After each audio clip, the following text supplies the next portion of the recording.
très grand bonsoir à tous. Bonsoir, bienvenue dans cette nouvelle session du point mensuel sur les marchés financiers avec la financière de l'échiquier en compagnie de Enguerrand Artaz, donc gérant au sein de la financière de l'échiquier, et Pierre Puy-Bassé qui est porte-parole de la gestion donc au sein de la structure.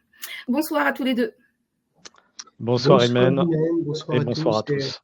Alors, un webinaire en 4 parties. Donc, tout d'abord, on va parler de l'évolution des marchés financiers avec Enguerrand, puis nous parlerons également du focus macroéconomique et des perspectives pour ce mois-ci. Et nous envisagerons une idée d'investissement avec Pierre, justement, donc autour notamment de l'échiquier World Equity Growth. Alors, sans plus tarder, nous présentons Alors, partager l'écran, donc écran complet. Voilà. Enguerrand, je te laisse la parole. Donc, tout d'abord, quel début d'année justement sur les marchés financiers? Merci Men. Alors, un début d'année finalement qui ressemble assez à ce qu'on aurait vu si on avait parlé du bilan 2024 et si on avait arrêté l'image à fin 2024, puisque finalement on a à peu près la même image avec l'or et les actions qui progressent significativement, les obligations d'entreprise qui se tiennent plutôt bien, les obligations souveraines un petit peu en retrait. Là, on a le cas du marché japonais qui est un petit peu à la traîne. Mais globalement, on a une image qui ressemble assez fortement à ce qu'on a eu sur toute l'année 2024, c'est-à-dire plutôt positif pour l'ensemble des classes d'actifs, notamment pour les actions et également pour l'or. Ce qui est un peu différent, si on passe au slide suivant, c'est sous la surface.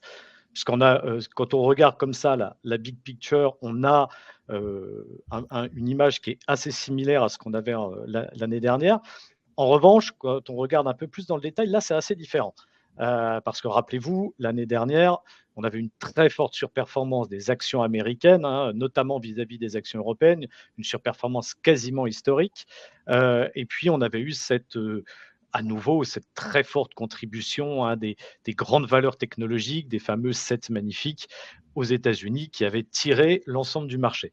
Ça, c'était vrai en 2024 et pour le coup, c'est un peu moins vrai cette année, voire vraiment moins vrai, puisque les marchés qui surperforment nettement depuis le début de l'année, ce sont les marchés européens, suivis du marché chinois, et puis le marché américain qui est un petit peu à la traîne, et le marché japonais également, mais même si le marché japonais, pour le coup, vous l'aviez vu en négatif sur le slide précédent, là, pour un investisseur en euros, il est en positif, puisque même si les actions ont baissé au Japon, le yen, donc la devise japonaise, s'est fortement réappréciée face à l'euro. Donc, pour un investisseur en euros, les actions japonaises ont quand même progressé. Mais on voit vraiment qu'on a un peu une inversion du leadership qu'on avait l'année dernière, avec donc les valeurs européennes qui surperforment nettement versus les valeurs américaines.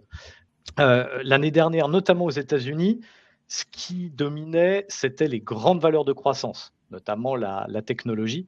Et on voit que donc ça aurait été le carré en haut à droite du cadran sur les États-Unis qui aurait été le plus en vert. On voit que cette année, c'est pas vraiment le cas.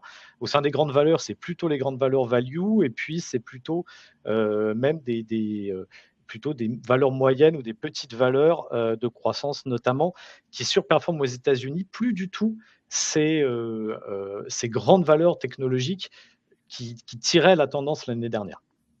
Et donc c'est ce qu'on finalement c'est ce qu'on a cherché à réillustrer ici. C'est pour faire un petit focus un peu plus particulier qui nous semblait intéressant. Vous voyez, alors là on a fait un petit jeu de mots, donc des Mag 7, c'est-à-dire les 7 magnifiques au Lag 7, donc les lag pour en retard. Donc, puisqu'on voit que depuis le début de l'année, ces grandes valeurs de la technologie américaine, en fait, sous-performent assez nettement le reste du marché américain, alors qu'elles dominaient très, très, très largement en 2024 et même en 2023. Donc, on a un petit peu d'inversion de ce côté-là. Évidemment, ce n'est que le début de l'année. On verra si ça dure, mais on a un petit peu d'inversion de ce point de vue-là. Et ce qui nous semblait aussi intéressant de souligner, c'est que souvent, on regarde les performances des marchés arrêtés à la fin de l'année, on regarde ce que ça a fait sur l'ensemble de l'année. Et parfois, si on décale un petit peu la fenêtre d'observation et qu'on regarde à aujourd'hui finalement ce qu'ont fait les marchés depuis un an, ce dont on se rend compte, c'est que pour un investisseur en euros, eh bien, il y a certains marchés européens qui ont surperformé les marchés américains. Alors, ça n'aurait pas été le cas si on avait mis un indice global type Eurostoxx, parce qu'au sein de l'Eurostoxx, il y a les valeurs françaises notamment qui sous-performent nettement depuis l'été dernier, l'annonce de la dissolution de l'Assemblée et tout ce qui s'en est suivi. Mais si on regarde plutôt au niveau pays, ce qu'on observe, c'est que par exemple, le marché espagnol ou le marché allemand, en fait, sur un an, surperforme le marché américain. Et c'est encore plus vrai d'ailleurs pour le marché chinois, notamment le marché hongkongais, dans lequel il y a un petit peu plus de valeur technologique. Et c'est assez intéressant parce qu'en fait, on a eu ce sentiment à la fin de l'année dernière que les marchés américains avaient tout écrasé, qu'il n'y avait plus que les marchés américains qui comptaient. Alors les marchés américains comptent toujours beaucoup, évidemment, mais on voit que finalement, il y a d'autres marchés qui, sur un horizon d'un an, ont très bien performé, voire même un petit peu mieux performé. Alors, ton focus macroéconomique, Enguerrand, va concerner donc les tarifs douaniers justement donc de Donald Trump. Et la question qu'on se pose, c'est que retenir à ce stade? Oui, alors pourquoi on parle des tarifs douaniers? Pourquoi j'ai choisi de faire ce focus-là? Évidemment, parce que c'est ce dont on a énormément parlé dans l'actualité, ces dernières semaines. Aussi parce que ça explique un petit peu, pourquoi on a des marchés américains un peu à la traîne, et du coup, c'est d'autres marchés, actions qui en profitent. Même si dans le cas de l'Europe, il y avait aussi un excès de pessimisme en fin d'année dernière qui a aidé à alimenter ce rebond. Mais il y a aussi que voilà, il y a un petit peu plus d'inquiétude sur le marché américain, un petit peu, hein, seulement, mais notamment à cause de l'investiture de Donald Trump et des premières annonces qui ont été effectuées sur le front donc des tarifs douaniers. Alors qu'est-ce qu'on a eu finalement ces dernières semaines?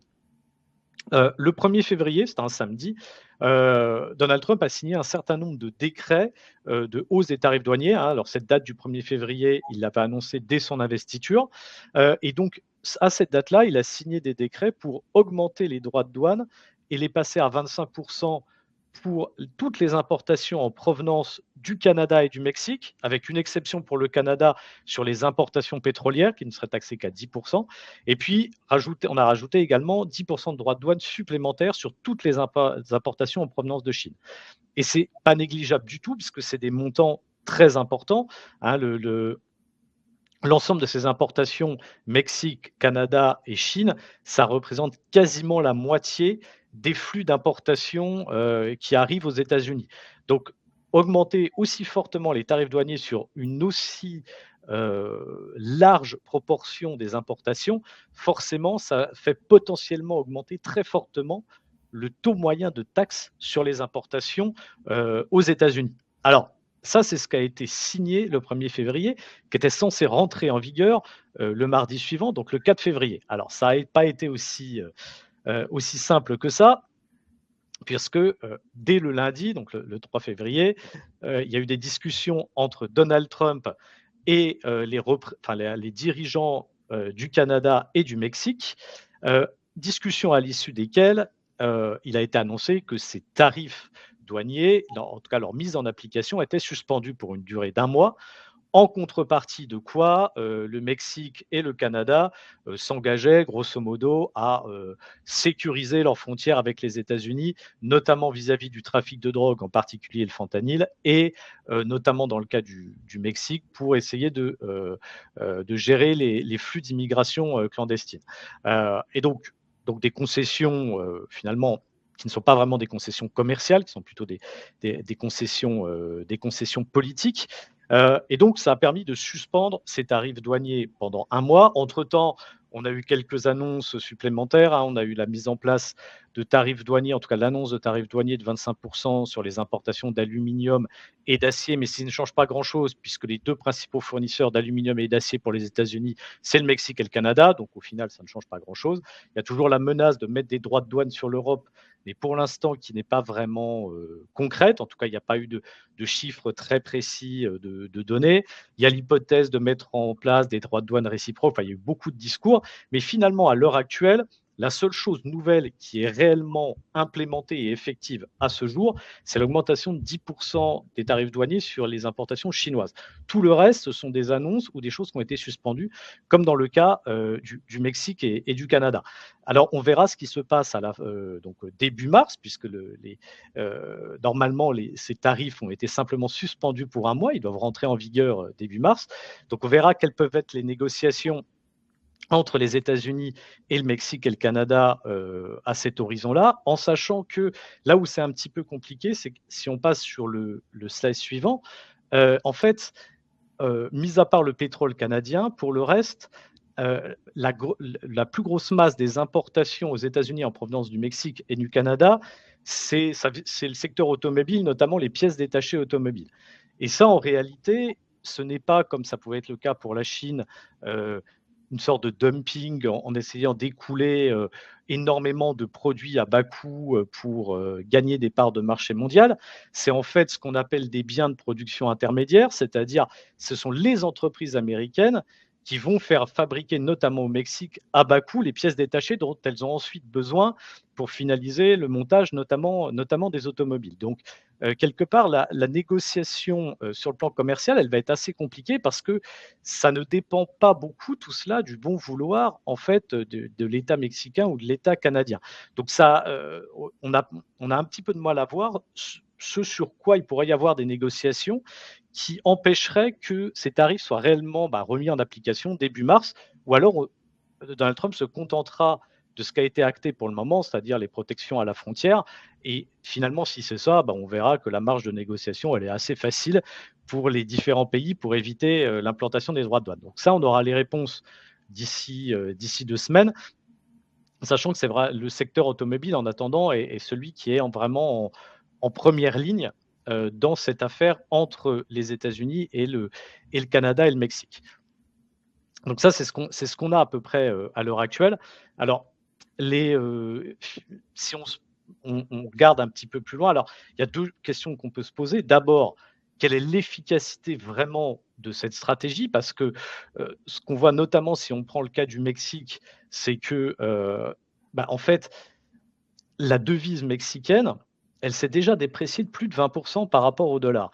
Donc en fait, la baisse de la devise mexicaine, elle a déjà compensé à 90%, même plus, la hausse potentielle des droits de douane. Donc en fait, là, c'est presque un jeu à somme nulle. Le fait d'annoncer et de faire peser cette menace-là, même si ça n'a pas été le seul déclencheur, mais le fait de faire peser cette menace-là sur le Mexique, en fait, ça entraîne une dévaluation de la devise qui, en fait, annule l'effet des tarifs douaniers. Donc, est-ce que c'est réellement efficace? C'est quand même très, très loin d'être évident. L'autre chose qu'on peut préciser aussi, c'est qu'il y a cette crainte que la mise en place des tarifs douaniers fasse augmenter l'inflation. Or, si on prend un exemple assez récent et qu'on regarde ce qui s'était passé avec la Chine entre 2018 et 2019, ce que l'on constate, c'est qu'au fur et à mesure que les tarifs augmentaient, donc les tarifs douaniers, en fait, en face, on avait une baisse de l'indice des prix à l'importation des produits chinois aux États-Unis et pas du tout une hausse. Pourquoi? Parce qu'en fait, simplement, s'il y a une trop forte hausse des prix à cause de la hausse des tarifs douaniers, en fait, on a une baisse de la demande et donc une baisse de la demande finit assez rapidement par entraîner à minima une stabilisation des prix, voire une baisse des prix. Donc en fait, tout ça, c'est un jeu dont les effets ne sont pas évidents et notamment dans le cas là du Mexique et du Canada, vu que c'est quand même des biens qui sont utilisés après pour la production des entreprises américaines, l'effet économique bénéfique pour les États-Unis, il est quand même très, très peu évident. Donc on verra s'il y a un peu de pragmatisme de ce côté-là, du côté de Donald Trump. Alors, ce que tu Et dis, c'est que... Oui, pardon. ah non, vas-y, je t'en prie. C'est qu'il y a plusieurs scénarios sur la table et qu'en attendant, il y a beaucoup d'incertitudes. Oui. Et c'est ce qui, justement, en fait, est indiqué dans ton slide suivant. Oui, tout à fait. Donc, grosso modo, aujourd'hui, on a 3 scénarios, hein. Soit, finalement, ces droits de douane, c'était que des menaces, ils ne sont pas mis en œuvre ou retardés tellement longtemps qu'en fait, c'est comme s'ils n'étaient pas mis en œuvre. Soit ils sont quand même mis en œuvre, mais en fait, uniquement pendant une durée déterminée ou que sur certains biens ou de manière en tout cas très parcellaire. Et dans ce cas-là, ce ne sera pas un gros souci. Soit troisième scénario, ils sont vraiment mis en place de manière stricte, définitive, avec éventuellement des réponses des pays concernés. Et là, évidemment, c'est le scénario le plus négatif. Mais en attendant tout ça, évidemment, on est dans beaucoup d'incertitudes. On le voit avec tous les indicateurs d'incertitude sur la politique commerciale. On est revenu au niveau, voire au-dessus des pics de la guerre commerciale avec la Chine de 2018-2019. Et ça, ce n'est pas très grave si ça dure que quelques mois parce que les entreprises patienteront. C'est plus embêtant, ça dure plus longtemps parce que souvent, du point de vue des entreprises, la peur est presque pire que le mal. Si demain on a des tarifs douaniers, ça fera mal peut-être à certaines entreprises, à certains secteurs, mais elles s'adapteront. En revanche, si l'incertitude dure trop longtemps, ça risque de peser un peu sur le moral des entreprises. Donc, plus tôt on sortira de cette espèce de jeu de poker menteur, mieux ce sera pour les perspectives économiques et pour les marchés. Alors justement, en parlant de perspectives, quelles sont tes perspectives pour le mois à venir? Alors, notre perspective pour le mois à venir, finalement, c'est de poursuivre un petit peu ce qu'on a vu depuis le début de l'année. C'était un peu notre message des débuts d'année, de dire: «Les actions américaines, c'est très bien, mais attention, c'est un peu cher». Donc le tout action américaine, c'est sans doute pas la bonne stratégie et donc c'est pas mal de regarder ce qui se fait un petit peu, au-delà, tout en restant en partie dans les actions américaines. Et donc notre message, c'est plutôt ça, de dire: on a toujours, malgré le rebond un peu des actions européennes et d'autres actions depuis le début de l'année, on a quand même des niveaux de valorisation relatifs beaucoup plus attractifs dans d'autres marchés qu'aux États-Unis. Et donc continuer à diversifier au-delà des États-Unis, ça nous semble intéressant, notamment sur l'Europe, mais aussi sur des zones comme le Japon ou certains pays émergents, pour diversifier un peu son allocation sans sortir non plus complètement des États-Unis. Et pour ça, une des solutions, je fais un peu la transition, mais je laisserai ensuite la parole, ça peut être éventuellement des fonds globaux comme l'idée que Pierre va présenter aujourd'hui. Donc en place les US et la réglementation européenne à outrance. Concernant toujours les taxes douanières, est-ce que certaines industries européennes pourraient décider de s'implanter plus sérieusement aux États-Unis pour contourner ces contraintes et profiter du dynamisme de l'Amérique ainsi que de l'énergie bon marché? Il y a aussi dans le chat des questions donc, sur les tarifs douaniers. Je te les pose, Enguerrand, de manière à ce que à te laisser ensuite la parole. Est-ce que les droits de douane ne sont pas un foulard rouge utilisé par Donald Trump qui permet de détourner le regard d'un objectif de dérégulation des marchés? Je te laisse. Alors, je vais essayer de répondre dans l'ordre. Donc, est-ce que c'est un foulard rouge? Très probablement, en tout cas pour une partie du jeu, hein. Le but, c'est sans doute au moins de négocier en partie vis-à-vis de certains partenaires commerciaux. Après, est-ce que c'est utilisé pour, entre guillemets, «cacher» le reste de la politique ou la politique intérieure américaine? Je crois pas, hein. Donald Trump n'est pas du genre à se cacher pour quoi que ce soit, donc ça, je pense pas vraiment que ce soit le sujet. En revanche, que ce soit plus une menace qu'une volonté réelle d'application vis-à-vis des partenaires commerciaux des États-Unis, c'est tout à fait possible et on aura des premiers éléments de réponse justement début mars avec ce qui va se passer avec le Mexique et le Canada, hein. Est-ce que finalement on aboutit à un accord ou est-ce que ces droits de douane sont définitivement implémentés? Ensuite, est-ce que c'est le vrai risque? Comme je disais tout à l'heure, le plus gros risque, c'est que l'incertitude perdure longtemps sur les tarifs douaniers. Ça serait un vrai risque. Évidemment, le risque d'une guerre commerciale, c'est-à-dire de tarifs très forts imposés avec des réponses des pays concernés, ça aussi, c'est un risque réel pour l'économie mondiale. En revanche, là où je rejoins probablement la question de notre auditeur, c'est que il n'y a pas que ça qu'il faut regarder dans la politique de Trump. Il y a notamment tout ce qui se fait au niveau de la réduction de la dépense publique, notamment avec le ministère d'Elon Musk, tout simplement parce que depuis 2 ans aux États-Unis, on a beaucoup, beaucoup, beaucoup de dépenses publiques, qui a beaucoup soutenu la croissance américaine, et que si on coupe très fortement ces dépenses publiques, ça risque quand même de donner un petit coup d'arrêt à la croissance américaine, en tout cas sur l'année ou sur les 18 prochains mois. Même si à long terme, ce serait sans doute un petit peu bénéfique d'assainir un peu les dépenses publiques. En tout cas, il y a un petit risque de ce côté-là. Quant aux entreprises européennes, est-ce que certaines pourraient être tentées de s'implanter un peu plus aux États-Unis pour contourner ces droits de douane, ou en tout cas que la production qui est faite aujourd'hui en Europe et qui est exportée aux États-Unis soit un peu plus faite aux États-Unis?